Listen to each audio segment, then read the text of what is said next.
மாநில கல்வி திட்டத்தில் கவர்னர் படிச்சிருக்காரான்னு எனக்கு தெரியல. நாங்கள்லாம் மாநில கல்வி திட்டத்தில் தான் படிச்சுட்டு வந்திருக்கோம்.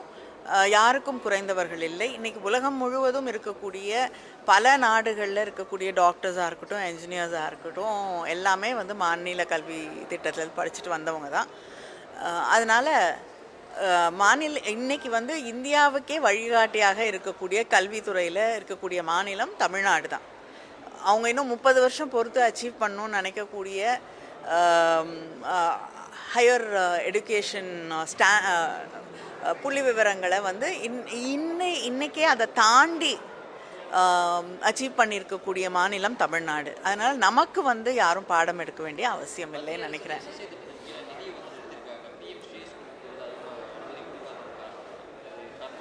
இல்லை, பிஎம் ஸ்ரீக்கு அனுமதி கொடுக்காததில் அவங்க புதிய கல்விக் கொள்கையை தமிழ்நாட்டின் மீது திணிக்கக்கூடிய ஒரு முயற்சியாக இதை மாற்றும் பொழுது தான் அதை நம்மால் ஏற்றுக்கொள்ள முடியவில்லை. ஏன்னா புதிய கல்விக் கொள்கையில் நிறைய விஷயங்களை தமிழ்நாடு ஏற்றுக்கொள்ள முடியாது. மற்ற மாநிலங்களும் அதை ஏற்றுக்கொள்ள முடியாத மாநிலங்கள் இருக்குது. இது எல்லா மாநிலங்கள் இது ஒரு கன்கரண்ட் லிஸ்ட்டில் இருக்கிறது தான் கல்வி அப்படிங்கிறது.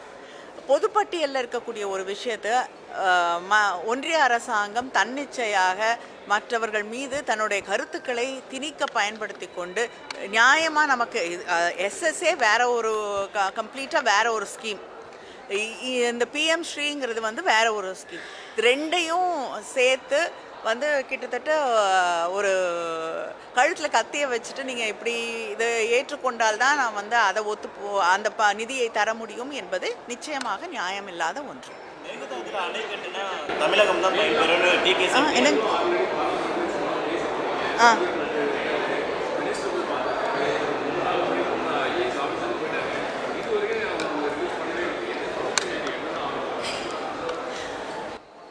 முதலமைச்சர் அமெரிக்காவிலேருந்து வந்த உடனே நிச்சயமாக அடுத்த கட்ட நடவடிக்கை என்ன என்று முடிவெடுப்பார். நன்றி.